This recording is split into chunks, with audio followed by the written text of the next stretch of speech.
Welcome, readers, writers, and followers of Beneath the Rain Shadows Season 2. In this show, we will dissect and explore the early writing and editing process through prompt-inspired stories and monthly live story critiques with our four hosts. Back from last season, we have co-authors of Rain Shadows Volume 1, Tamara Kaye Sellman, and me, Clay Vermeulen. And new to the team, we have two very exciting additions in Gordon B. White and M. Lee. We hope you'll join us each month for some deeper insight into the creative process and all the fun we're sure to have along the way. Thanks for tuning in, and we hope you enjoy the show.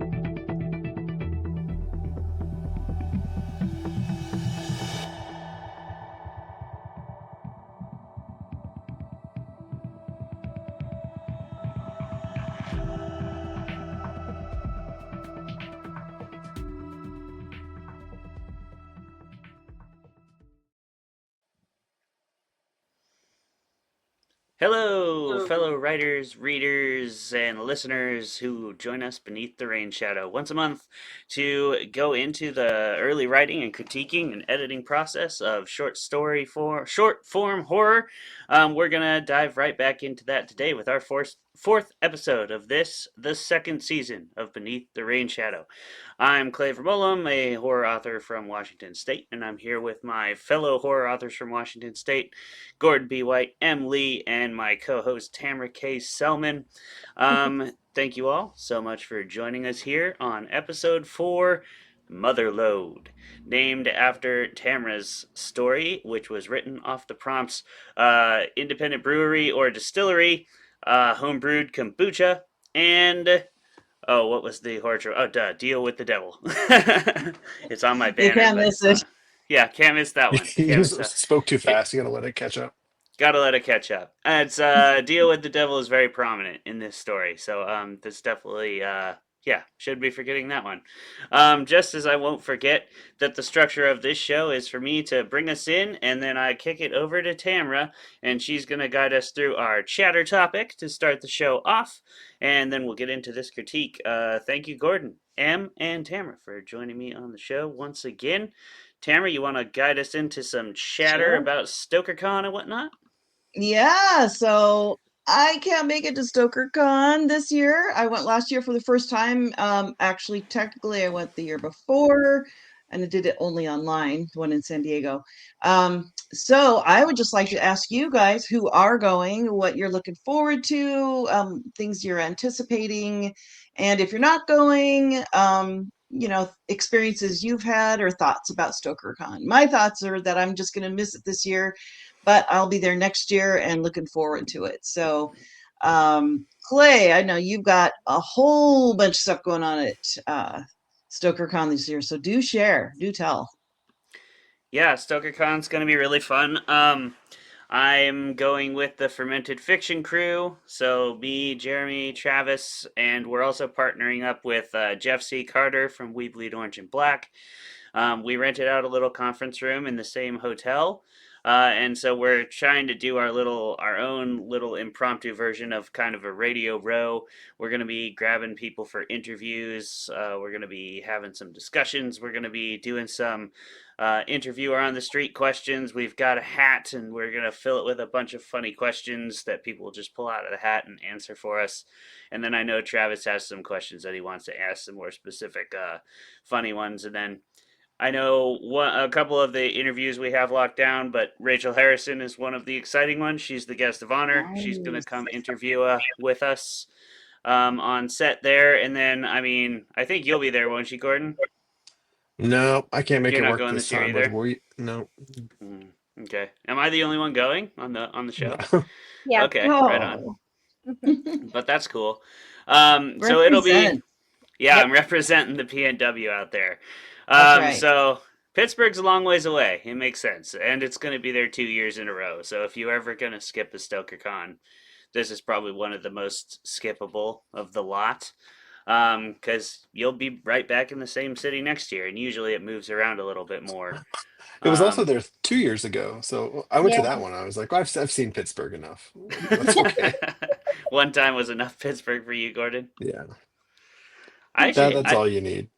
yeah, I thought Pittsburgh. It was a really, really nice city. I was not expecting what it was. I didn't know what to expect, but just its reputation as like the Steel City, I was thinking it would Hmm. be more like hyper industrial and kind of look like, well, referencing your story a little early here, Tamara, but I thought it would look more like the Georgetown district in Seattle. Mm. Like Hmm. when I pictured Pittsburgh in my head, I just pictured this, yeah, this huge block of like smoking industry spread across some desolate landscape. I don't know why. But Well, maybe once upon a time, it might have been that way once upon a time, right? yeah, I mean maybe I don't know. It's pretty beautiful. It's actually down in a huge river valley, and there's lots of Hmm. trees, and it's all deciduous, so it's Nice. lots of bright colors and everything. And then they call it the Three River Convergence or whatever, and that's because that's literally like there's a huge river convergence. There's bridges everywhere, lots of good food, and it was a really walkable like downtown area, which is if you're from out here in the Pacific Northwest, we don't have the most walkable cities. Like we have cities that are chunked into little sections that are like you can hang out, The but like Yeah. neighborhood you're not village walking model, yeah. from yeah, exactly. Like city states. You're not walking Hmm. from like High Fremont to fives. downtown. Yeah, No, you know. that's never happening, which is unfortunate because that would be cool, right? Right. And Portland is super spread out, like it's all over the place. And I Yeah. mean they're beautiful cities with lots of greenery and everything. But like Pittsburgh, the hotel we'll be at for StokerCon, it's right in the middle of like the downtown. Nice. Um, and I also got a good chance to scout Pittsburgh out because I went with my wife to a adventure therapy conference last year in like November, and Hmm. so I already got to check out some of my favorite bars and good places to eat. So I'm ready to guide some people around. There is a bar there Nice. called Space Bar that I'm really excited to go back to. It's like a super nerdy sci-fi themed bar, and all their specials were, and they were like high level mixology. They only had like 5 drinks on the menu. They had a whole lab back there, and they were like doing really fancy mixology. And then they had like 2 beers on tap, but there was all the drinks were like they were really really curating them and doing fun like gimmicks with them. Like the Darth Vader one was served, is like a smoky bourbon one, and when they lifted up, it was like the carbonation chamber or whatever. It was I was fun. somewhere the I was I was somewhere the other day and they were talking about how they're gonna get their liquor license. Like, oh, we're gonna have whiskey. And somebody's like, oh, you should do an old fashioned. You go, we're not gonna do that. It's like, we're not gonna do that. We're gonna curate it. It's like, I've got ideas. We're not gonna do that. It's like, okay. Okay.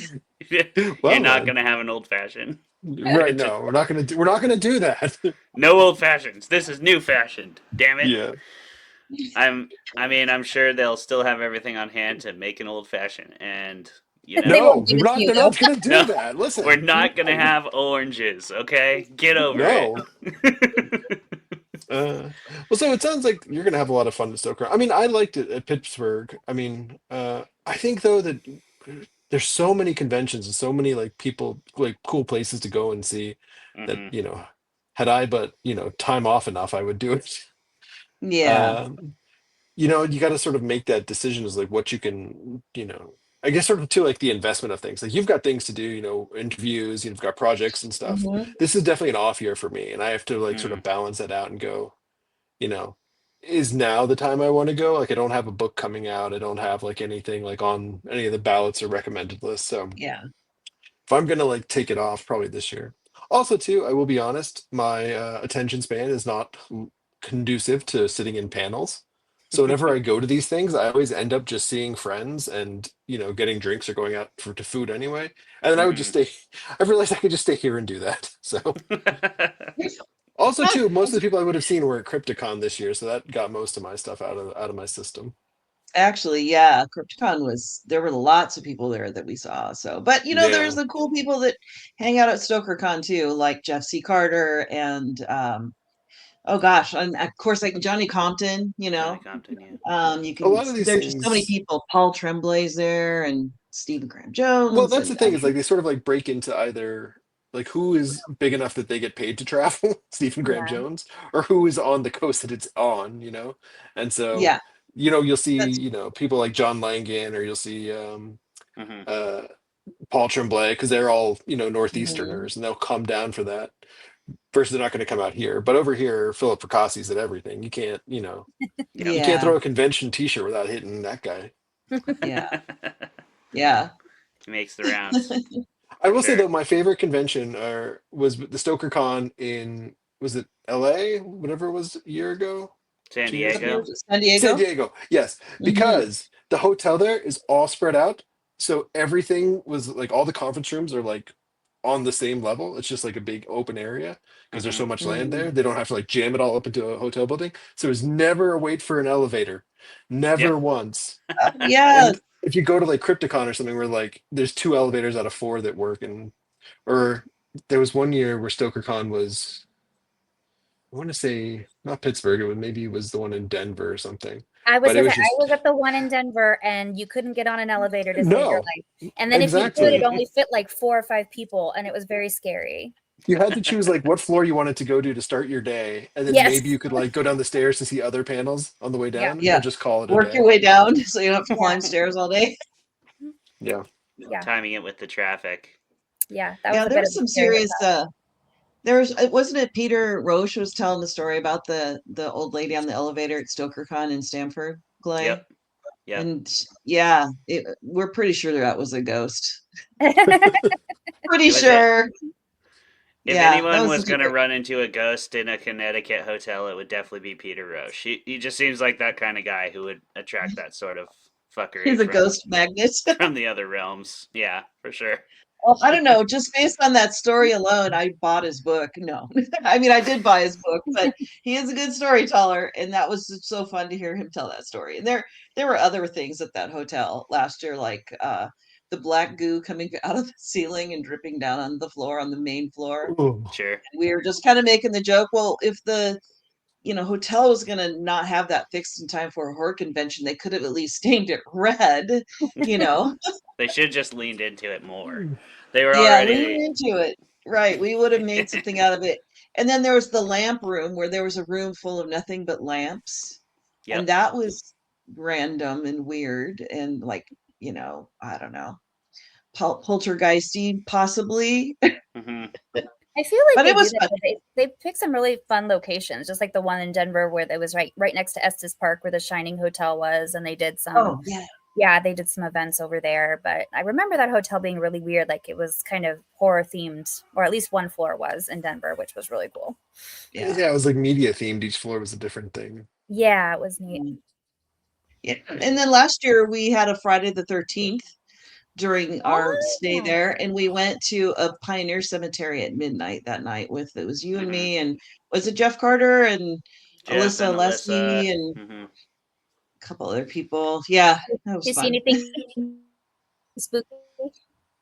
I didn't, but I got some really cool pictures. I love cemeteries just because I think they're really, especially really old ones. So I got a lot of really cool nighttime pictures, and I think there was a full moon that night too. So That's cool.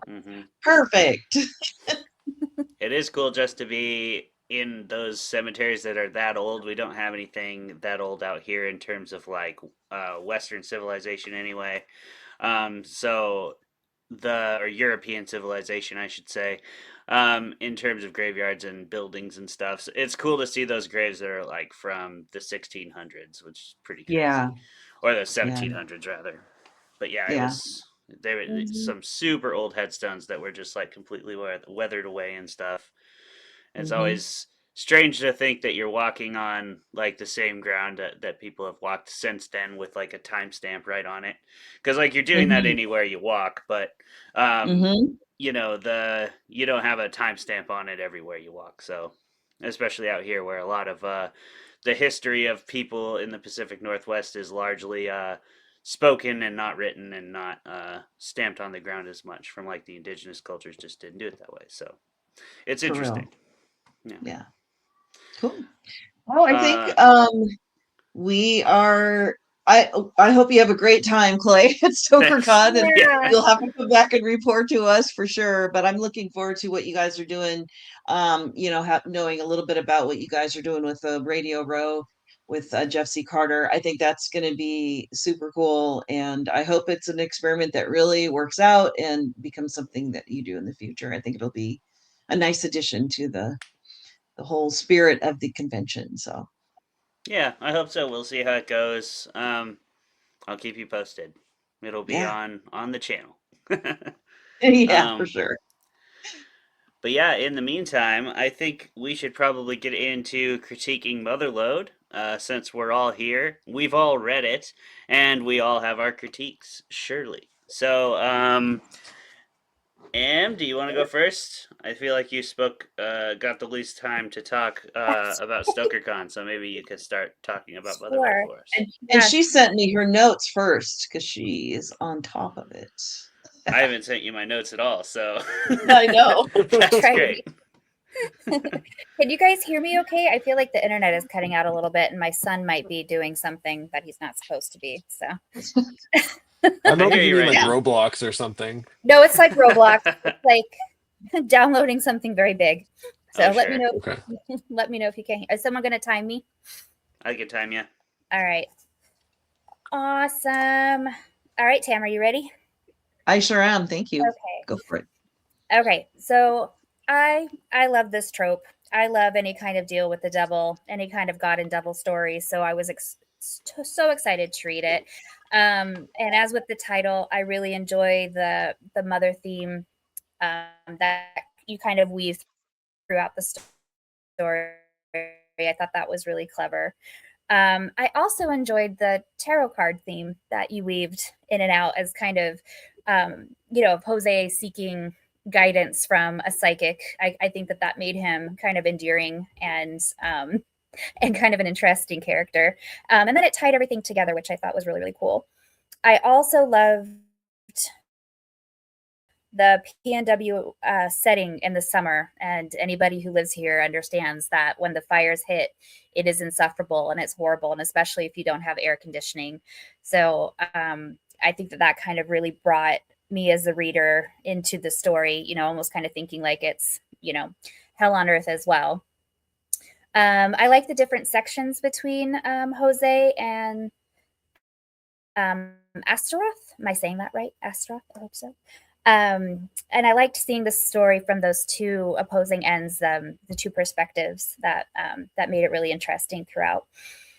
Your descriptions of the underworld were so fun. I loved the idea of the different levels. I think that this is where you really dove in deep to the horror and the depravity and just the grotesqueness of all of the demons and everything that's happening under there. The horror was really, really well done. That was really fun.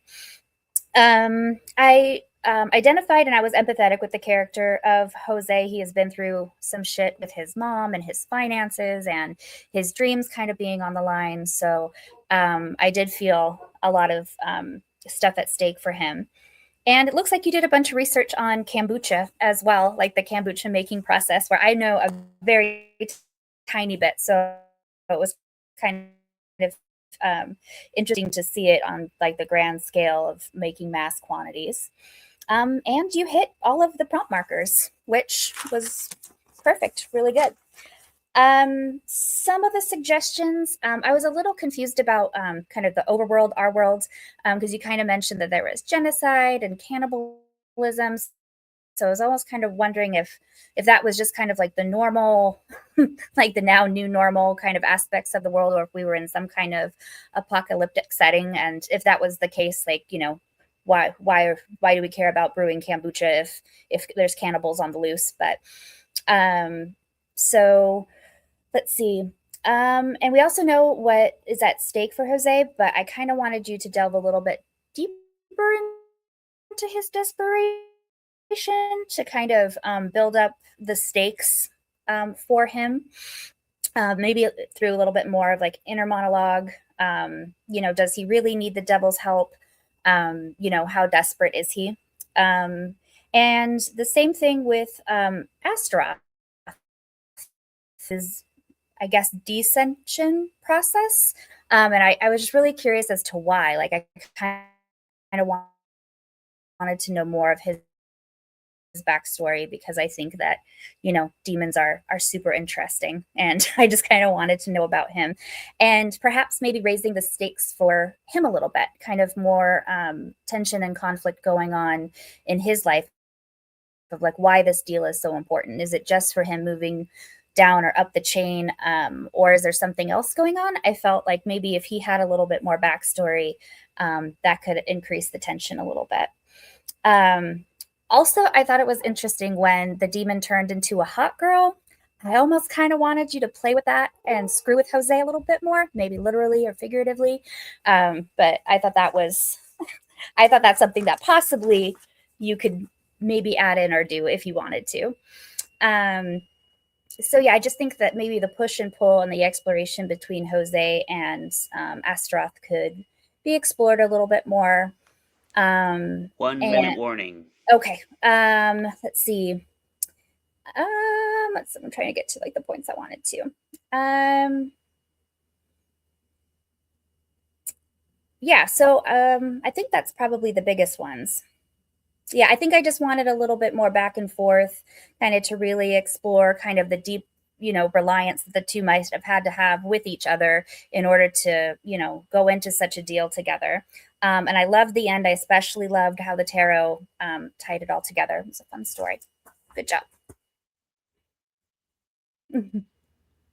Yeah. Good job, Tamara. Gordon, would you like to go next? Sure. Do it. All right. I don't really have a ton of written notes yet. So we're gonna just kind of go. So I really like how you hit all the prompts. I was the one who proposed the deal with the devil, and I love this version of that. As M said, I really, really love the depictions of hell as sort of like a really shitty bar that people get stuck at. I like that a lot. I thought that was a really good way to go, and I liked Astaroth, the devil character as well. I liked that he was on this like verge of both promotion and demotion, and yet couldn't be bothered to do anything other than get this one deal that he thought was like, this is the one that's going to work out. There's like that kind of bravado in that I think we all like to see get its comeuppance. Um, and I think with devil story, the deal with the devil stories, somebody's got to have too much bravado and get their comeuppance in the end. It's either got to be the person who makes the deal, or it's got to be the devil here. And I like seeing Astaroth get theirs. Like M said too, there was that switch where Astaroth went from being a he and a big sort of demony thing to being a hot girl, and he handled the switch very nicely with like he, now she went to sit down, she did this and that. And I think with M saying too, like maybe more playing with that or even other kinds of shifts, there's no reason to just limit it to people, especially if nobody else can see. That's just like another area for like the fun and games of the thing to come through. Um, let's see. So I also too, I really like how much information there is sort of on the brewing, like what it's like at a brewery, what it's like making kombucha. At least I assume so. Because I have this theory that readers really like to learn stuff. I mean, the most basic thing we do when we come into a story is we want to learn who are these characters, what is this world, what's going to happen next. But also too, if you can throw in things like here's how like kombucha is made, here's sort of like some of the terms, here's some of the things to look for. I think that really engages people, and I think it also makes the story much more memorable. Um, I think the sort of the two things that I had thoughts on are this is like a fairly long story. It's cracking right up against novelette length. And if you were going to try to trim it down, like if you had to make word count somewhere, I think, as much as I hate to say it, you could lose the fortune teller parts. She doesn't really provide much of an insight into the character that we don't get from him already being a sad sack working sort of a dead end job with a long shot dream. Getting the devil again and again is an interesting way to open it, but there's not really interactions in there, I think, that give us something that we couldn't get elsewhere. So that'd be sort of a space concern, although I do like the imagery a lot. But the other thing is, I sort of want more or I want less from Jose. I either want him to be a completely bumbling fool who accidentally tricks the devil, or I want him to be more clever. Because he doesn't seem to be like overall a very clever guy. He has sort of this plan to make kombucha, but he hasn't even thought of the what do you call it, the flavor of it yet. So he's not really planning ahead. But then he comes up with sort of these half-assed ideas of like how to trick the devil. Like he's like, oh, maybe I'll give her the picture of my mom, you know. Um, but I feel like either I want more sort of try-fail, like clever guy trying different things and getting stymied. Like maybe the first like, oh, I named it after you. Isn't that good enough? No. What about this picture? Is that no? And then in the end with the final twist, um, or I want him to be, I think, as dumber and sort of bumble into it and like sincerely believe that he is fulfilling the contract, that like what he gives the devil in the end is what the devil wanted the whole time because it's so important to him. It's not just a matter of terminology, but like this is, the thing that the devil has given him. This is Jose's most important thing. And I guess to get that, he'd have to be more of a simpleton. And so that's sort of my major points. I really I love the way you hit all the prompts, and I love the way it's tied into the Pacific Northwest. Em had a great point about how sort of the fire and the summer wildfire and the smoky season is such a great sort of apocalyptic ambiance. It ties in, I think, sort of nicely too with the Bumbershoot and the devil sort of hell area where the devil is staying. Um, so yeah, I mean, I think those are sort of my main areas, but also too, as I think about this, I see sort of parallels between Jose's deal to like get ahead and the devil's deal to also get ahead for their thing. And so I think there's, some interesting sort of parallels that might be in there, just worth digging up. That's one Um, minute. let's see, is there anything else? I mean, there's a bunch of other stuff, but it's not really. Let's see. Oh, and then I guess the other thing is with the end of the story, how I won't spoil it, but there's a thing that happens with the kombucha. And throughout it's been sort of hinted at as the way that the kombucha is the SCOBY is sort of acting and replicating. And honestly, I don't know enough about kombucha to know when it stopped being like a real thing you got to worry about, like slimy bits popping out, and when it became supernatural. And that sort of goes with the thing I was saying about learning stuff is like I wasn't sure what I was learning there. And so it'd be more confusing than I think it might have been intended to be. But I think having that sort of distinction, especially when in a horror story, when, metaphors can become literal, just might be something to clarify. Agreed. Agreed. All good points so far. Um, and I guess I will hop in next. Does somebody want to time me? But we got to Thank you, unmute M. you, Em. All right.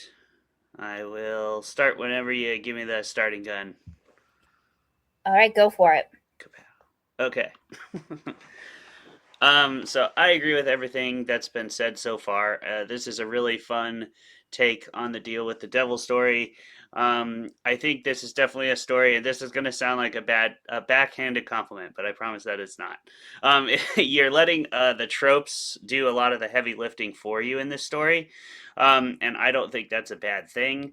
It like the depictions of hell that you gave us were really fun and like gross and weird. It kind of made me think of like heavy metal, like succubi walking by with shit like dripping out of their nipples and stuff. That was super weird and gross, and it like gets him all rocked up too. And I was like, that's weird. Way to go, Tamara. So it made me think of heavy metal or like early 2000s Adult Swim shit that you would watch in like a fever dream when you were like a teenager at 1 a.m. and you were supposed to have been asleep hours ago. I especially personally have a lot of connection to that because I was cutting weight a lot when I was in high school. So I would be just like feeling terrible and up way too late and not able to sleep and watching these trippy ass weird Adult Swim shows. So this depiction of hell made me think of that. I also really liked the wildfire season was a really good choice. It's thematically stitches the elements of the story together all throughout because you've got both the stakes for the kombucha sales and for the brewery to do well and all that is there, but it also with the wildfires it gave this feeling of like there's fire above and there's fire and there's like the smoke kind of like coming from this furnace from below, and then you also gave us some little Easter eggs of like other weird things happening. I also like the addition of the fire selfishly because I think it ties to the first book well. There's the whole story with Leave No Trace, and I'm thinking that there's a potentially there could have been a link there, subconsciously or intentionally. I'm not sure, but I linked it in my brain immediately. Um, there's a lot of things that I feel like were, and I mean, this is a first draft, so this is always going to happen. But I loved all of that, and I pretty much ditto everything Em and Gordon said in terms of what they liked. I do have a couple things I'd like to see explored more as well. You give us the line that Astaroth likes to do things the hard way or likes to be like an innovator.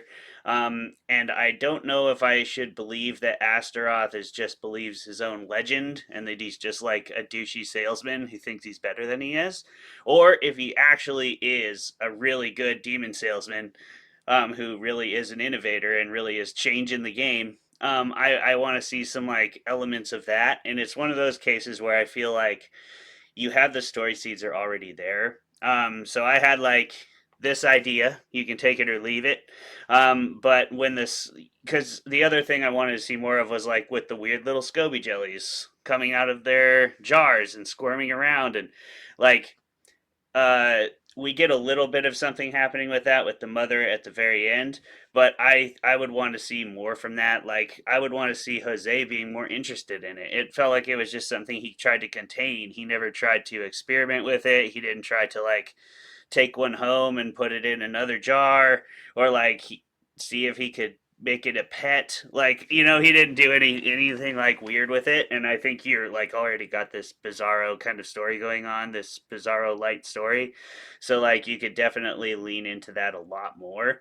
And I would like to see that. I'd like to see somebody get like absorbed by a jelly or disappear or something, or you know, do whatever you want with it. But my idea was maybe that was like intentional from Astaroth, and so he knows that when this jelly is created, and then you could have a thing where everybody who drank the kombucha sort of unwillingly or unknowingly signed their soul over to him too, and then it's like, oh, I didn't just make one cell, I made like, you know, 50,000 cells. All of Bumbershoot was basically coming here anyway, but I just acquired all their contracts because it's in the fine print of the kombucha sale or whatever.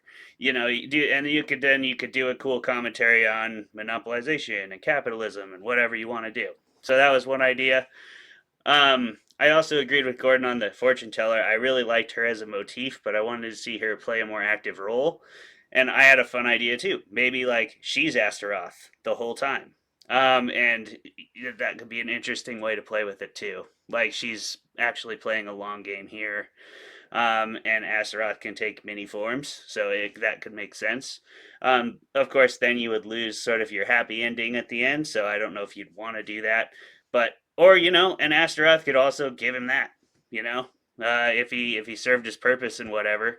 I guess there's 1 nothing minute. necessarily. Thank you, Em. Nothing necessarily stopping Astaroth from throwing Jose a bone, you know. But that's all up to you. Those are just ideas. You could take them or leave them. Overall, I really agree that I think everybody's kind of stated just a little more exploration and experimentation. This story's already like really ripe, fertile soil for like fun exploration and playing with these tropes because, again, you've established them well and given us some really solid imagery to lay a foundation for the story of this like fun, quirky, darkly weird, almost like horror comedy vibe. And if you lean into that all the way and just get weirder with it, I think it'll be a really, really awesome story. It's already a very fun story, but it could be really, really special. So yeah, that would be all my feedback for now. Cool. Thank you so much, you guys. This is really good feedback. And I was hoping I wouldn't get I saw the ending coming from the very beginning because I really did not want to spoil it. But I wanted to make sure it was clear what happened. And so, thank you. That's great because I really worked hard on that. Yeah, it's way too long, I think. But on the other hand, I don't know if there's room to explore more without cutting out some things that I think. But I like the idea that both of you said about bringing, well, all three of you really kind of suggested that I make the fortune teller more part of the key plot. And I actually, just as you were talking, Clay, I just had this idea about how I could make her instrumental so that her role in there is more than just background and you know, certainly her role helps seal up the ending and helps I think the reader to see who Jose is as a person too. But anyway, so you guys had a couple of questions. Oh, so the genocide cannibalism thing, that was more the devils and the demons. They have so much to pick from right now because human beings are just being so terribly horrible to each other. So that's the low-hanging fruit, um, Epstein class, for instance, that kind of thing, right? I mean, if you So they're said like, that, if you okay, said, what's so if you that? went to that island, so if you said somebody Yeah, go like, yeah, oh, you I went to sort that of was island there. I was back in sort of thinking. 2018, and ever since then, you've been on Easy Street. Some of us got Yeah. to work for our meals. Yeah, yeah, exactly. Exactly. So that's kind of what I meant by that and I have other stories that kind of explore the idea of ghosts from refugee ghosts and things like there just have got to be so many earthbound spirits because of what we're doing as human beings. So that's just like, a couple of layers of social commentary in there. I'll work harder on the stakes for both Jose and Astaroth, but Gordon, you did call out what I was intending to do, and that was to show that they're both on a parallel course, that they're both trying to better themselves in some way, and they're desperate because they're losing, ground on their dreams or whatever. I don't know if Jastras has dreams anymore, but he has goals. Um, and That's interesting. I did have hot girl persona in there and playing a little bit more with that when Astaroth becomes Asta, but then it was over 8,000 words. And so I had to really Yeah. cut that part out because I mean, it was just like it didn't really add much to the actual story, the plot, I think. So um I'm glad that you guys like the bizarro hell world that I made, and I absolutely had a blast Yeah. writing those parts, just like sitting down, like the one with the succubi, and showing just how incorrigible Astaroth is, and showing the succubi walking by, and like, how could I just really make this guy so gross? And so I'm glad that that worked. Um, and That's an interesting request or idea, Gordon, about bringing in more or less of Jose. Jose said Jose. Okay, Shout out so there's a Josue. backstory behind that because Clay and I have a mutual critique partner named Jose Anderson who has a book coming out, Uh, or maybe it's coming out now. And so I using the name Jose, I've had to like retrain myself, and it's funny because when I first met Jose, and we all did it. We all called him Jose, and so now I've trained to say Jose. Now, anyway, long story. Um, so needing more or less of Jose, I did intend for him to be sort of having an accidental win here, but I also meant for Osteroth to be the douchey salesman. I didn't really want him to be super clever. Okay. If you go look at the history of deals with the devil, a lot of those devils are not actually that clever. Right. But people are just afraid of them, and so they do what they're told, and they suffer because of it. But Jose accidentally, foils him without even realizing it. So I know that's kind of a spoiler, but you have to read the story to really understand and appreciate what that means. Gordon, I appreciate that you asked about clarifying the SCOBY and when it hits that turning point, and I like that idea a lot. And I think it maybe occurred to me as I was writing, but it was like, ground zero, and I had to send it to you guys. I was like, I Yeah. can't add any more things. I can't add any more things. So that's totally going into my notes. And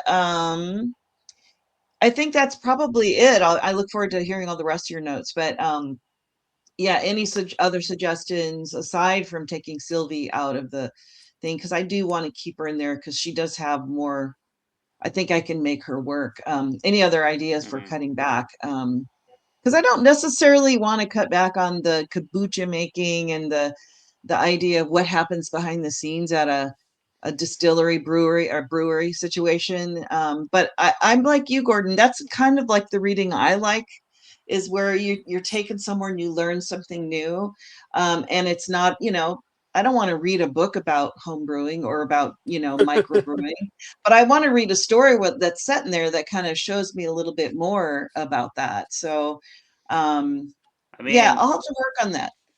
So anyway, thank you so much for your feedback. That was I'm delighted that I didn't give it all away and that you liked my creepy bizarro hellscape. Yeah. And that you It was and that super the cool. what's that? I said it was super cool. Mm-hmm. Good. And I'm It glad was. that you guys like the wildfire thing. That just seemed to be appropriate, hell on earth. Yep, for sure. So anyway, yeah. So there you have it. Thank you so much. I really appreciate the feedback. This was really fun to write. Okay, so I wanted to give you some background on what happened. I didn't actually put my notes in here, but I wrote actually researched a lot of Deal with the Devil stories, and like 90% of them, it does not work out well. And I Mm-hmm. just didn't want it to be that so predictable, right? I mean, everyone knows all those people are going to lose. So how do you write that story without it making a really, bumbling demon? He's just really he's a victim of his own greed, right? So and he's careless when it comes to the contract, Gordon, right? You got to be specific in that contract. Gordon, being a lawyer, knows. Yeah. I was a little bit saying, I was like, how did he not do any research? Like, he wasn't even like, hey, is your mom even alive?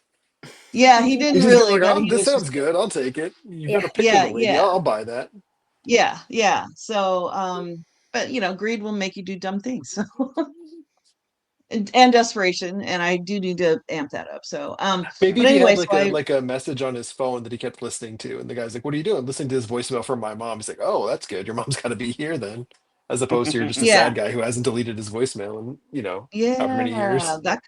that's interesting. It's Okay, a good because he idea. can, yeah, he can. Astaroth can pop in at any time and watch, what's going on. So that's really interesting. I'll think about that.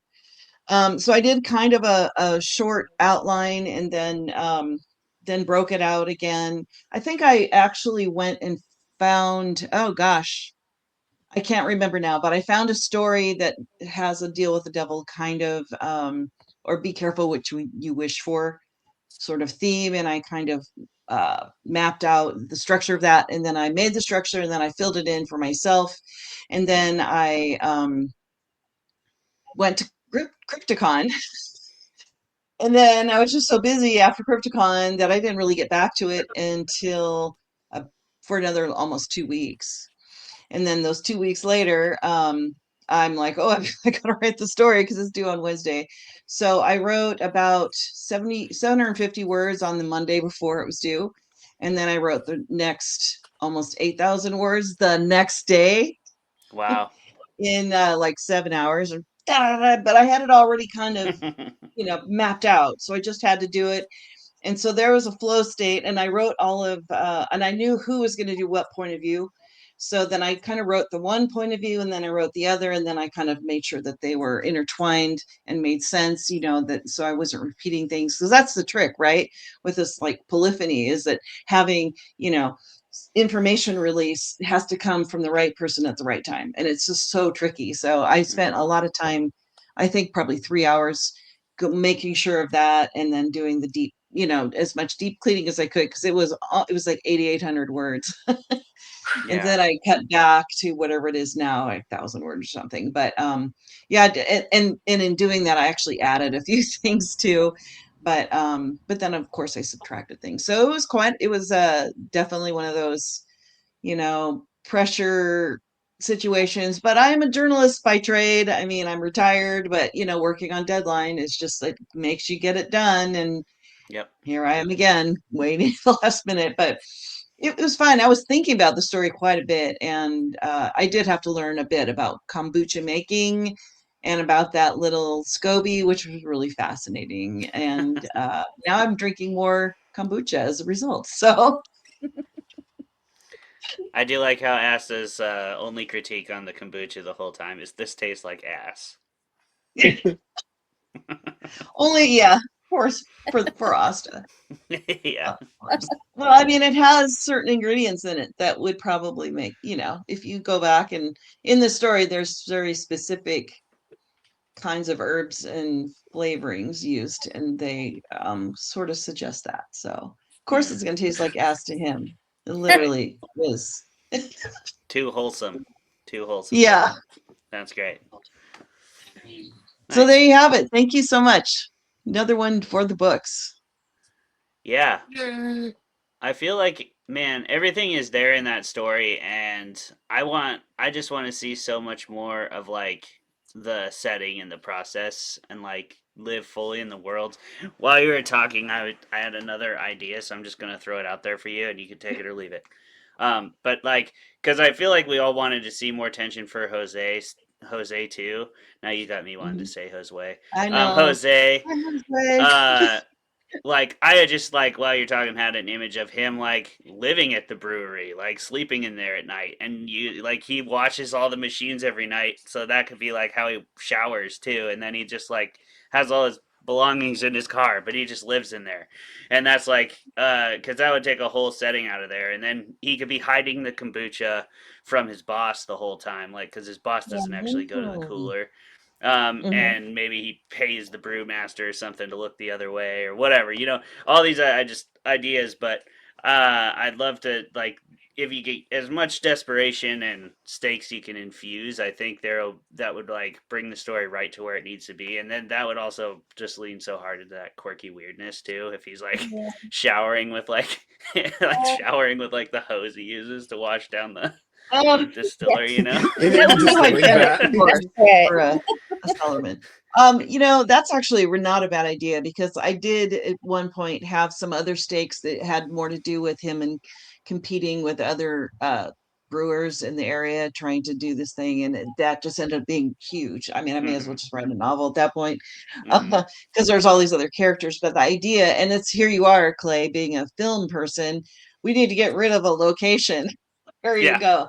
Getting rid of the apartment is actually one way to do that. So I will definitely think about that because I like the idea that he is so desperate that they don't need to know that doesn't have an address at this point, Yeah. Right. you know, and that he sleeps somewhere in like a cubby hole there during the day when he's not working at night and all of those things. All those things. That's really interesting. I'll have to play with that for That sure. would make me Yeah. want to have a deal with the devil just so I had some place to sleep and shower.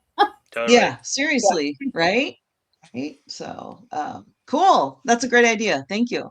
Yeah, absolutely. And this is, you know, listeners, this is really the goal of the show is just to kind of demonstrate different ways critique groups can work. Yeah. Um, generally, like if you're sharing like writing ideas or inspiration ideas, they should always just be sort of given with that spirit of take it or leave it. This is an idea I had while you were talking, but at the Mhm. end of the day, this is Tamara's story, and she'll use what she likes from this, and she'll ignore the rest, and that's exactly how it's supposed to work. But having a good group of peers who all take writing seriously and read a lot and study the craft and write themselves is a great way to like kick new ideas loose for yourself, because we all experienced that story in such a different way. But Tamara's also a good writer, so she writes with enough intentionality that she's going to lead us all down a certain path too. So while we're all kind of walking the same path, but we're all going to look at different things. Some people look at the birds, some people look over the cliffs, some people don't like to stand near the cliff's edge, so they stay close to the tree line, you know. But it's just a fun way to explore the early writing process. So hopefully, you listeners Yeah. out there are getting a lot out of this as well. Hmm. But yeah, I don't know. Does anybody else want to add anything about Tamara's writing process or the story? Any other random ideas that were kicked loose before we jump into our next prompts? I will say that I think one of the things that readers will should pay attention to is how the world building is done for the hell area. Because one of the things I think people who are new writers want to do is explain everything, which is Mm-hmm. the least interesting thing in the world. Like no one's reading this as like a TTRPG source book. Like we're reading this because we want a story. So everything that we get in that version of Hell is comes in through its relationship to Astaroth. You know, we learn about like how Hell is divided into levels because he doesn't want to get demoted one level. He does want to go up one level. You know, we learn Down. about the down, right? He wants to go down a Down's the level. good He direction. wants to socially go up, but physically go down. Right. Um, so we have that, and so everything comes in relation to him. Even the weird stuff like the succubus and like things like that, like are all still in relation to how he responds to them, so we get more character out of him. Hmm. He, himself wouldn't think, here's how the history of hell, we started 10,000 years ago, and blah blah blah blah blah. Like a different character might, but he wouldn't, and so we don't have that wasted time. It's much more interesting, I think, too, to get those things, those concrete images, and then allow the reader to sort of want more and to make it up themselves, or just to be like left hungry rather than being like, I'm tired of this. I'm overstuffed. Right. So Well, I think it's a really good example of that. I Gordon, agree. actually, I thought about you when I was doing those things because in your recent story, Antifa Squatch, you talked about, oh, I have to write this, and no, I don't have to write this. I don't have to write that. I just have to write what the reader needs to know. And I really thought about that very much, especially in the parts where I was going between the points of view, because who's going to share what and when, of course, as I'd mentioned earlier. But I had to add more Astaroth. And so when I did add more Astaroth to balance out the points of view, because there was a long stretch without him at all, um, I realized that that's how I show who he is and what kind of a horrible person or Yeah. demon, soul or soulless thing he is, without having to get into all of that other stuff. And kind of just the idea of just, if you're watching a TV show, they don't sit there and explain the history of the setting when you're going into a weird place. You just jump right in. So, I mean, I was actually thinking very much about what you had said in our last episode. So there you go. Nice. Any Well, closing readers thoughts, will have something Tammy? to look forward to for sure. Oh, sorry. No, I'm excited. I'm excited to see what else comes of this story. Like I said, I always love God and the Devil stories. I always love a deal with the devil. Same. So yeah, it's hooked me from the start. Yeah. There are so many. There are so many. And I mean, I think it's a popular trope across the board. Even if you're not one who loves horror, there's so many classic deal with the devil stories as well. Yeah, So definitely. Because I think it kind of stretches our imagination of like, what are we willing to put aside to get what we want? Hmm. So, yeah. I think always that relevant. what I love about that trope is it both stretches our imagination and also is hyper relatable to pretty much Yeah. everybody. Like we've Right. all Hmm. been in a circumstance before where we're like, man, I would give anything for that. Yeah. Or, I think when you feel that way at certain points in your life, you really do think you mean it. And if a devil found you right at the right time, maybe you would have said yes to that. We've all probably been presented with some sort of deal with the devil too before. Mhm. Hmm. Like sometimes it's a bad relationship, sometimes it's like a weird, like scammy call or something that you're like, oh, this, but it's that old, if it sounds too good to be true moniker, right? Then it probably is. But we've all kind of ran into that stuff in our lives for real, and then we've all also found ourselves. I think maybe I shouldn't say we all, but I can go. I feel safe assuming all four of us have at some point in our life been at some sort of crossroads and been like, Mhm. man, if I just had XYZ, I'd be set, Hmm. and I would be able to go down the path I want. But instead, I have to go down this harder path because it's not easy like that. Yeah. And any supernatural force that could make it easy for you would be one of the most terrifying ones imaginable, really, Hmm. because it'd be really hard to say no if you Yeah. got it served like your dream served up to you on a silver platter. 10 years or whatever sounds like a long time, right? Like kind of the standard devil deal is 10 years or Hmm. whatever. Yeah. And that sounds like a long time when especially if you're young. I mean, I remember Yeah. when I was 18, I was like, I hope I'm dead by 38. I don't want to be old. you know, because 18-year-olds are dumb. And that's just fine. We were all there. Okay. Speaking of new beginnings and deals with dark, supernatural, malevolent forces, let's give M. Lee her own little deal with the devil, Woohoo! with us being I'm the devil in this scenario. I'm ready. We're gonna give M. Lee some tropes. If this is your first episode for some reason, you should go back to the first episode 0 of this season where we dive deeper into what we're doing here and everything, where you could go listen to entirety of season 1. But right now we're going to give a 3-part prompt to Emily, and she's going to write our next story based upon it. Each of us has brought one piece of this 3-part prompt. I have brought a Washington State location. So have you been to Northgate, Emily? Northgate. No. Okay. Tamara's laughing. Maybe she knows what I'm kind of getting at. So there is this really large unhoused camp up by Northgate. It's right off the turnpike because there's kind of like, it's like right where the exits kind of all merge around, and there's a bunch of bridges. So a bunch of people live beneath the bridges. Okay. And these are not uncommon in the Pacific Northwest. We have lots of very large, unfortunately, unhoused population. But you will see unhoused people camping together and forming small little pocket communities under bridges and all kinds of things like that all over the place in the little community parks and forests. So that is your setting. I want you to tell me a story that takes place in an unhoused camp. Okay. Under a bridge or in a sort of like park that's surrounded by a city, or like those weird liminal zones of like there's trees and shit here, but only because the company that owns this little chunk of land hasn't done anything with it. It's not a park. It's just like brambles and trees, and there's people hiding out in there. So that is your location. All right. Unhoused camp under a bridge or something. All right, and then I'll give you a quirk. The Pacific Northwest quirk this time is refusing to use an umbrella. Yes. I was reading a survey, or like a survey that had been taken, I think it was by an insurance company, of people in the Pacific Northwest, and they found that 62% of residents say they rarely or never use an umbrella when it rains. So, what could be more Pacific Northwest than seeing it raining and go, you don't need an umbrella. No. That goes that's so so perfectly true. with the location too. Yeah.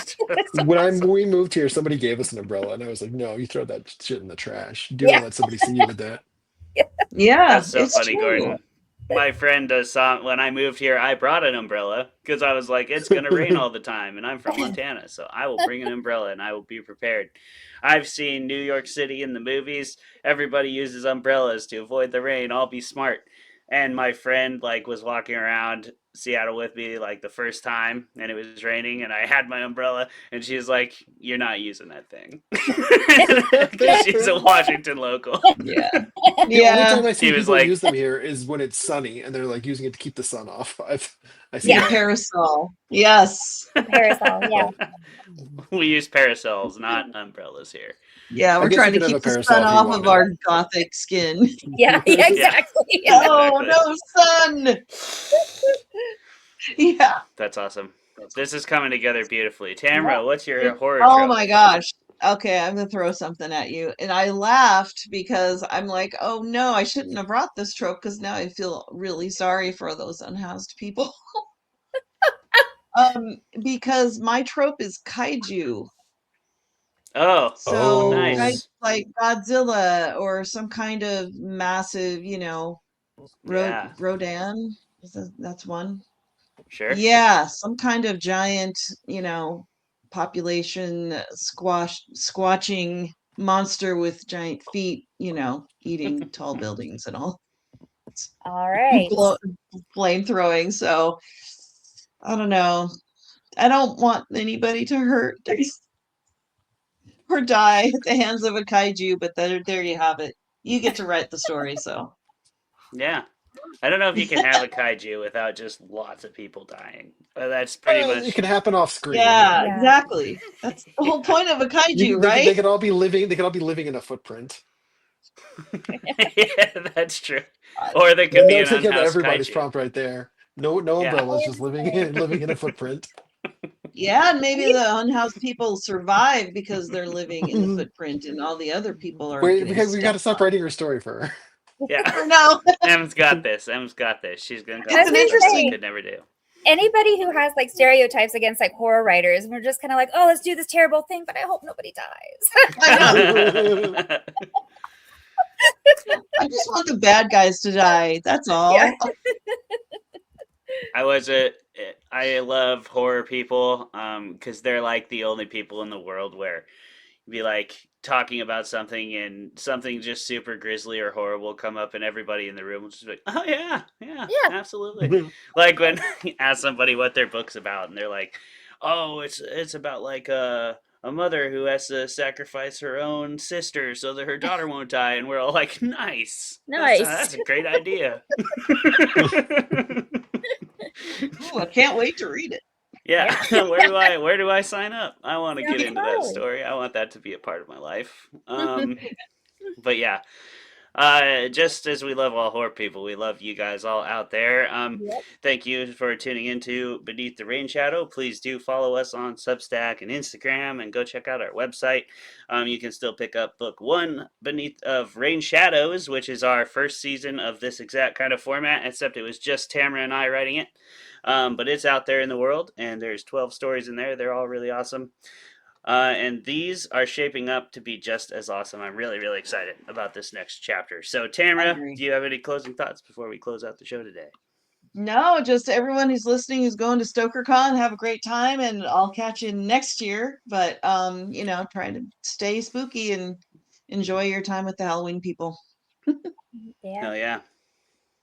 All right. Well, thank you all. Thank you, Gordon. Thank you, Em, for joining us yet again.